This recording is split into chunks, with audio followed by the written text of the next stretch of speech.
Members foreign office, میں تو آج صرف آیا تھا آپ کو مبارک دینے کے لیے اور کنگریچولیٹ کرنے کے لیے اور خراج تحسین پیش کرنے کے لیے، جس طرح آپ نے یہ بڑے شارٹ نوٹس کے اوپر جس طرح آپ نے کنڈکٹ کیا جو پروسیڈنگز ہوئی. میں سمجھتا ہوں کہ جب شاہ جی نے مجھے بلایا تو میں یہ سمجھتا ہوں کہ ملک کی طرف سے اتنے چھوٹے وقفے میں جس طرح وہ جو میں نے آپ کی آرگنائزیشن دیکھی اور جس طرح آپ نے اتنی دیر کے بعد، یعنی یا تو آپ کو ریگولر پریکٹس ہوتی نا اس طرح کی کانفرنسز ہولڈ کرنے کے لیے، لیکن یہ اتنی دیر کے بعد جب کوئی بھی ملک کنڈکٹ کرتا ہے تو اتنے زبردست طریقے سے جو آپ نے کیا، یہ خاص طور پہ زیادہ میں باقی اگر کوئی اور ملک کرتا میں شاید ان کو اس طرح نہ اپریشیٹ کرتا جتنا میں آپ سب کو کر رہا ہوں. شاید آپ سب کو،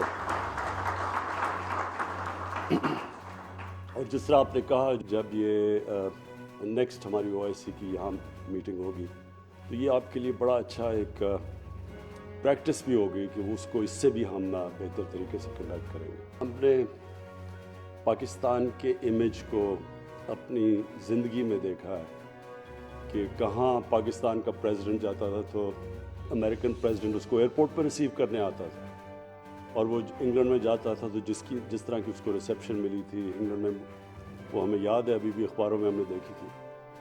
تو اس کے بعد پھر ہم نے برے وقت بھی دیکھے.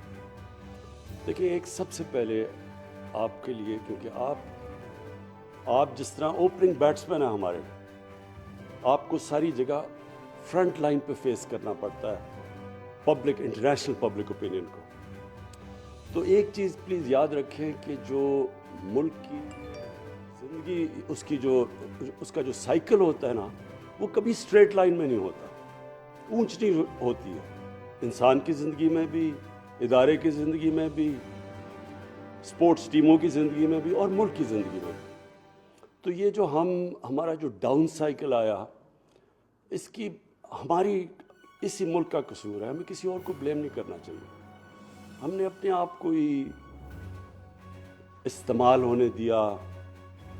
ایڈ کے لیے ہم نے اپنے ملک کی ریپوٹیشن کو قربان کیا. اپنے لوگوں کے انٹرسٹ کے خلاف ہم نے اپنی فارن پالیسی بنائی صرف پیسے کے لیے. اور یہ جو پچھلے 20 سال گزرے، یہ جو وار آن ٹیرر تھی، یہ تو ایک سیلف انفلکٹڈ وونڈ تھی پاکستان کی. کیونکہ میں تو اس وقت بڑا قریب تھا ڈیسیجن میکرز کے جب یہ فیصلے ہو رہے تھے کہ ہمیں اس میں شرکت کرنی چاہیے نہ یہ وار آن ٹیرر میں. تو مجھے تو پتہ ہے کیا ہوا، کیا کنسیڈریشنز تھی. اور مجھے بڑے افسوس سے کہنا پڑتا ہے کہ وہ کنسیڈریشن پاکستان کی عوام نہیں تھی. وہی جو پہلے بھی کنسیڈریشنز تھیں 80s میں جب ہم نے افغان جہاد میں شرکت کی. زیادہ ہے بجائے یہ کہ کوئی ہائی پرنسپل تھا یا پاکستان کے لوگوں کے مفادات، انفارچونیٹلی ڈالرز تھے.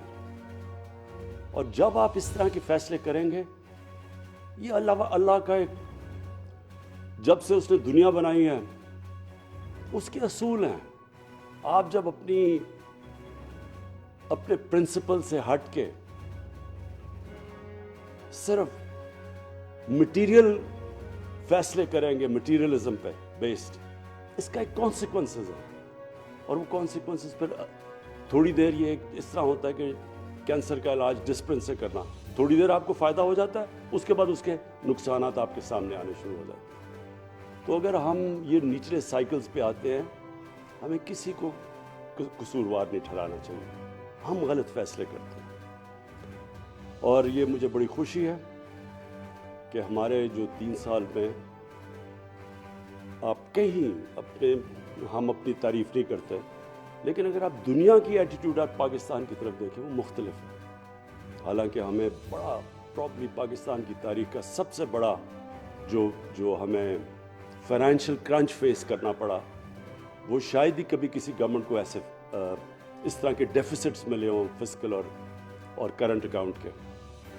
اور پھر کرونا، یعنی یہ 100 سال میں ایک دفعہ اتنا بڑا دنیا کے اندر کرائسس آتا ہے جو کہ کرونا کا کرائسس آیا. اور اس کے اندر اس سب کے باوجود آج جدھر پاکستان کھڑا ہے آپ دیکھ لیں گے 3 سال پہلے ہماری دنیا میں کیا ریپوٹیشن تھی، آج کیا. تو اس کا مطلب کہ اس کے باوجود کہ ہم نے مشکلات کا سامنا کیا اور بڑے بڑے اور ابھی بھی مشکلات سامنے ہیں، یہ کبھی ہمیں کوئی غلط فہمی میں نہیں ہونا چاہیے کہ ابھی بھی ہم we are out of the woods, لیکن پاکستان کی جو امیج ہے وہ آپ دنیا میں دیکھیں انشاءاللہ اگر آپ کوئی بھی سروے کروائیں گے تو ماشاءاللہ پاکستان کا امیج اوپر گیا ہے. اور یہ ریفلیکٹ کرتا ہے یہ جو کانفرنس کروائی گئی، اس کے اندر جو جس طرح کی اٹینڈنس تھی اور جس طرح کی پاکستان کا جو موقف تھا اس کی پذیرائی کی گئی، جس طرح انہوں نے ہمارے ساتھ کھڑے ہوئے. اور اوبیسلی ہمارے فارن آفس آپ سب ہیروز کا بہت بڑا ہاتھ ہے کہ ہم نے ریزولوشن کے اندر جو ہم چاہتے تھے، جو ہمارا آبجیکٹو تھا اس کانفرنس کرنے کا، وہ پورا ہوا ہے. آج سارے دنیا کے مسلمان ملکوں نے جو موقف اختیار کیا، یہ آج یونیورسل ہو چکا ہے. آپ یورپینز کی ساروں کی سٹیٹمنٹس دیکھ لیں، ان کے موقف تھے وہ اب ہمارے ساتھ کھڑے ہیں. یونائٹڈ نیشنز کا بڑا کلیئر موقف ہے. اور یہ جو شاہ جی آپ نے بات کی، جو کانگریس مین جنہوں نے لیٹر لکھا ہے بلنکن کو، یہ بھی بالکل تائید کرتا ہے کہ جو ہم پہلے دن سے کہہ رہے تھے، اب سے نہیں کہہ رہے. ہم جب 15 اگست ہوا اس کے بعد سے ہم یہ کہہ رہے تھے کہ اس وقت طالبان کی گورنمنٹ آپ کو پسند ہے یا نہیں ہے. یہاں 4 کروڑ ہیومن بینگز ہیں، انسان ہیں، ان کی زندگی عذاب میں جانے لگی ہے.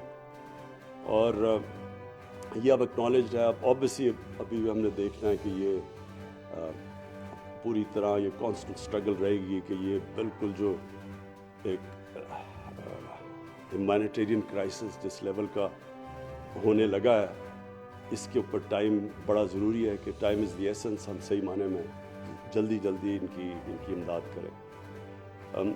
اور افغانستان کا ایشو صرف یہی نہیں کہ وہ ہمارے ہمسائے ہیں جن سے ہمارے پاکستان بننے سے اس خطے کے بڑا کلوز ان کی ریلیشن شپ ہے. کبھی جو زیادہ تر افغانستان ہے وہ اس ہندوستان کا حصہ ہوتا تھا، اور کبھی جو پاکستان ہے وہ بھی کئی دفعہ افغانستان کا حصہ رہا. تو ہمارے تو بڑے پرانے ان کے لنکس ہیں. لیکن یہ ابو آل ایک ہیومینیٹیرین کرائسس ہے. یہ ایک ہیومن لیول کے اوپر یہ بہت بڑا ظلم ہونے جا رہا ہے کہ مین میڈ کرائسس کریٹ کیا جا رہا ہے، جبکہ پتہ ہے کہ اگر ان کے اکاؤنٹس ڈی فریز کر دیں، اگر ان کی بینکنگ سسٹم کے اندر لیکوڈیٹی ڈال دیں تو پتہ ہے کہ یہ ایورٹ ہو سکتا ہے یہ کرائسس.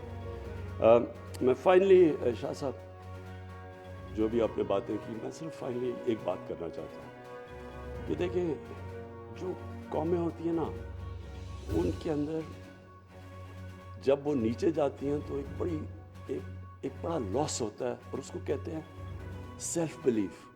جب آپ کا سیلف بلیف چلا جاتا ہے تو یہ انسان اللہ نے ایک ایسی چیز بنائی ہے اشرف المخلوقات کہ یہ جب ایک بلیو کرتا ہے کسی چیز میں تو یہ کچھ بھی اچیو کر سکتا ہے. لیکن جب اس کا سیلف بلیف چلا جاتا ہے، جب اس کا کانفیڈنس ہی اپنے آپ میں چلا جاتا ہے تو وہ کچھ بھی نہیں کر سکتا. تو میں نے کیونکہ میری تو ساری ٹریننگ ٹیمز کے اندر ہوئی ہے، جدھر آپ مقابلہ کرتے ہیں مسلسل، یا آپ ہار رہے ہوتے ہیں جیت رہے ہوتے ہیں، اور آپ کا مقابلہ دنیا کی ٹیموں سے ہو رہا ہوتا ہے. تو میں نے تو دیکھا ہوا ہے کہ ہم نے اونچ بھی دیکھی اپنی ٹیم کی، پھر ہم نے نیچ بھی دیکھی. لیکن جب اوپر جاتی ہے ٹیم تو اس کے اندر ایک چیز آتی ہے سیلف بلیف. وہ اپنے اندر بلیو کرنا شروع کر دیتے ہیں. اور یہ بڑی امپورٹنٹ چیز ہے کہ ایک چھوٹا سا برطانیہ ساری دنیا کے اوپر قبضہ کر کے بیٹھ گیا. وہی لوگ تھے، سیلف بلیف آ گیا. نبی صلی اللہ علیہ وسلم وہ عرب تھے جن کی کوئی حیثیت 2 سپر پاورز کے سامنے نہیں تھی. وہ 30-40 سال میں دنیا کی امامت کر دی انہوں نے. کیا کوئی چینج آیا نا ان کے اندر؟ چینج ہوتا ہے سیلف بلیف. وہ اپنے اندر بلیو کرنا شروع کر دیتے ہیں. وہی انسان بڑا انسان بن جاتا ہے. آپ نے بات کی ہندوستان کی. ہم جب کرکٹ کھیلتے تھے، پتہ نہیں غالباً مجھے ایک اسٹیٹسٹکس تھی، میں جب کیپٹن تھا ہم نے 24 ان کے سامنے ون ڈے میچز کھیلے، 19 جیتے ہم. ہمارے اندر بلیف تھا. 7 گنا بڑا ملک تھا. تو یہ بڑا ملک اور چھوٹے ملک اپنے ملک کے اندر جب بلیو کرنا شروع کرتے ہیں اور ٹیم ورک ہوتی ہے، یہ جو آپ نے کامیابی ہوئی یہ ٹیم ورک کے سے بھی تھی. سب نے کوآرڈینیٹ کیا، سب نے ایک ٹیم بن کے اس کو کامیاب کیا، اس فنکشن کو، جس میں لا انفورسمنٹ ایجنسیز کا بھی بہت بڑا ہاتھ تھا. سب نے مل کے کیا.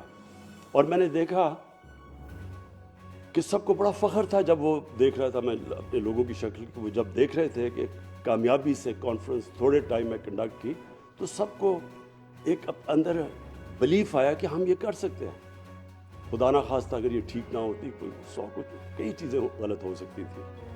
تو اسی طرح جب آپ اپنے اندر بلیو کرنا شروع کریں گے, ہم ایز اے نیشن, یہ میں آپ کو یقین دلاتا ہوں کہ یہ کچھ بھی کر سکتا ہے ملک. کیونکہ میں نے جب ٹیم میں کرکٹ میں آیا تھا تو ہمارا باٹم پہ ٹیم تھی, کوئی مانتا ہی نہیں تھا کہ ہم جیتیں گے. اور جب میں گیا تو ورلڈ چیمپئنس تھے. جب ہم نے کینسر ہاسپٹل بنانے کی کوشش کی, کسی نے کہا نہیں بن سکتا. یہ ملک کے لوگوں نے اکٹھا کر کے بنا دیا اور چلا بھی رہے ہیں, بنایا بھی اور چلا بھی رہے ہیں. یہ بھی ایک معجزہ ہے, اس کی کوئی مثال نہیں ہے کہ 70 کروڑ میں پیسہ جمع کر کے ہاسپٹل بنایا, 10 ارب روپیہ سال کا اس کا خسارہ ہے غریبوں کا علاج کرنے میں, اور پھر دوسرا بھی بن گیا اور تیسرا بھی بن رہا. یہ لوگ بنا رہے ہیں. زلزلہ آیا, ہر پاکستانی دنیا میں موبلائز ہوا, لیکن جب فلڈ آیا, جب دنیا نے نہیں مدد کی, جدھر بھی پاکستانی بیٹھے تھے انہوں نے کنٹریبیوٹ کیا. تو جب ہم ٹیسٹ کرتے ہیں اپنے ملک کو, اپنی نیشن کو, یہ ہمیشہ ٹیسٹ پاس کرتی ہے, جو ماشاءاللہ آپ نے کیا. تو ہمیں ایک سیلف بلیف چاہیے. ہم جو بھول بیٹھے, جب آپ ہاتھ پھیلاتے ہیں کسی کے سامنے, تو سب سے بڑی کیجولٹی آپ کا سیلف بلیف ہوتا ہے. یہ ڈپینڈنسی جو ہے, یہ ایک انسان کے ذہن میں جب آ جاتی ہے, وہ اپنے اندر بلیو ہی کرنا چھوڑ دیتا ہے. اچھا جی, وہ فلانا ملک ناراض ہو جائے گا تو چلو جی اپنے انٹرسٹ ہم اپنے لوگوں کو قربان کر دیتے ہیں ان کے لیے, کیونکہ ہمارے اندر بلیف نہیں ہوتا.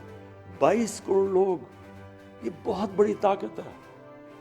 ہم ہی اپنے اندر بلیو نہیں کر رہے. 22 کروڑ لوگ, کسی کا جو بھی پاپولیشن 22 کروڑ کا ہو, اور وہ ٹیلنٹڈ پاپولیشن ہو, جس کے باہر, ملک کے باہر جو یہ 90 لاکھ بیٹھے ہوئے ہیں پاکستانی, ان میں سے اتنے قابل لوگ بیٹھے ہوئے ہیں, کیونکہ میرا ان سے انٹریکشن زیادہ ہے, ہر فیلڈ میں ایکسل کرتے ہیں وہ. آپ کو ہر پروفیشن ملے گا, انٹرپرینورز ملیں گے, ایکیڈیمکس ملیں گے, کوالٹی کے ملیں گے. تو ہم نے اپنے ملک کو یہ سسٹم ٹھیک کرنا ہے, میریٹوکریسی لے کے آنی ہے, رول آف لا. سب سے امپورٹنٹ چیز رول آف لا ہے. کبھی کوئی قوم یہ اپنے ذہن سے نکال دینا کہ کوئی بھی ملک آج تک رول آف لا اسٹیبلش کیے بغیر ترقی کیا, نہیں کر سکتا, کیونکہ وہاں سارا ایلیٹ کیپچر کر جاتی ہے. اور جب ایلیٹ کیپچر کرتی ہے ریسورسز کو, اور میرٹ, سب سے پہلے میرٹ جاتی ہے, جو اصل انٹرپرینورز ہیں ان کو بھگا دیتے ہیں, وہ مافیاز کنٹرول, کارٹلز کنٹرول کر لیتے ہیں, ملک آگے نہیں بڑھ سکتا. جس بھی ملک کی آپ دنیا میں اٹھا کے دیکھیں, سب سے زیادہ ریسورسز ہوگی ان کے پاس, غریب ہوں گے. ریسورسز میں امیر ترین ملک, غریب ترین. اور سوئٹزرلینڈ جیسا ملک, نیوزی لینڈ, جدھر سوائے ہے ہی کچھ نہیں بھیڑ بکریوں کے علاوہ یا گایوں کے علاوہ, پہاڑوں, وہ دنیا کے خوشحال ترین ملک ہے, کیونکہ رول آف لا ہے. تو ہماری سٹرگل اصل میں, یہ یاد رکھیں کہ ہمیں فوکس کر لینا چاہیے, ہماری سٹرگل کیا ہے, کیسے ہم نے اپنی آبادی کو نیچے سے اوپر اٹھانا ہے, جو کہ یہ ایلیٹ کیپچر کی وجہ سے نیچے چلی گئی ہے, جن کو ہم نے ایک طبقاتی ایجوکیشن بھی تھوڑے سے ایلیٹ کے لیے, انصاف بھی تھوڑے سے, پیسے ہیں تو آپ جو مرضی جرم کریں آپ بچ سکتے ہیں. ہاسپٹلز تھے تو وہ پرائیویٹ بن گئے ایلیٹ کے لیے, اور نوکریاں ہیں تو وہ سارے جو چھوٹی سی ایلیٹ کو ایجوکیشن اس کو مل جاتی ہے. کوئی بھی ملک ایسے ترقی نہیں کر سکتا. تو یہ سٹرگل ہے, اور یہ یاد رکھیں کہ یہ اوور نائٹ نہیں ہوتا, یہ سٹرگل ہوتی ہے. قوم مل کے سٹرگل کرتی ہے, لیکن جو ٹیلنٹ اس میں ہیں, جو ریسورسز پاکستان میں ہیں, میرے لیے کبھی شک نہیں, اور میں کوئی سیاسی اسٹیٹمنٹ نہیں دے رہا, یہ میرا بلیف ہے کہ اس ملک کو جیسے ہی ہم یہ کرائسس, یہ جو ہمارا صرف ایک کرنٹ اکاؤنٹ کا بنا کہ ہمارا ڈالرز, ہمارے جیسے ہم گرو کرنے چلتے ہیں تو ہمیں ڈالرز کی کمی ہو جاتی ہے, اور ڈالرز کی کمی ہوتی ہے ہمارے روپے پہ پریشر پڑ جاتا ہے, وہ چوکنگ پوائنٹ آ جاتا ہے. جیسے ہی ہم نے اپنا یہ سارٹ آؤٹ کر لیا کرنٹ اکاؤنٹ کا, اور ہم کر گئے تھے, اگر یہ کموڈٹی پرائسز ایک دم دگنے نہ ہو جاتے 3-4 مہینے میں, ہم کر گئے تھے, وہ ہمارا کرنٹ اکاؤنٹ بیلنس ہو گیا تھا. وہ ٹیمپری ہمیں شوق ملا ہے. میرے میں کوئی شک نہیں کہ جیسے ہم انشاءاللہ یہاں سے نکلیں گے, ہمارا ملک آپ دیکھیں گے کہ کتنی, ایک وقت پہ جو مثال دی جاتی تھی 60s میں, یہ بڑی تیزی سے ترقی کرے گا. صرف میں نے آخر میں یہ آپ کو کہنا تھا شاہ جی کہ آپ نے جو بات کی جیو اکنامکس کی فرام جیو پالیٹکس، یہ بالکل آپ نے بات ٹھیک کی ہے. ہمارے سارے ملک کو، کیونکہ ہم یہاں پھنس جاتے ہیں جا کے، یہ جو ہمارا کرنچ آ جاتا ہے کرنٹ اکاؤنٹ کا، سارے ملک کو اورینٹیٹ ہونا پڑے گا ٹورڈ جیو اکنامکس، اور خاص طور پہ فارن آفس کو. کیونکہ آپ کا جس طرح ہمارے ایمبیسڈرز، اور بالکل آپ ٹھیک کہتے ہیں کہ ایمبیسڈر کو ہونا چاہیے لیڈر ہر ایمبیسی کا، جیسے جیسے ایمبیسڈرز کو ہم اس طرف اور زور لگائیں گے، ان کی مدد کریں گے کہ کیسے ہم نے انویسٹمنٹ لے کے آنی ہے پاکستان میں. وہ جیسے ہی ہم نے بیریئر توڑ دیا، 22 کروڑ لوگ ساری دنیا دیکھ رہی ہے اس کی طرف، کیونکہ بڑی مارکیٹ ہے. تو انشاءاللہ ہمارا جو میں بلیو کرتا ہوں کہ ہمارا بڑا عظیم فیوچر ہے، اور اس پہ ساری ملک جب ایک ٹیم بن کے چلے گی، مجھے کوئی شک نہیں کہ یہ ملک انشاءاللہ وہ بنے گا جو یہ بننے جا رہا تھا 60s میں، اور انفارچونیٹلی وی لاسٹ اوے. شکریہ جی، پھر سے مبارک آپ سب کو.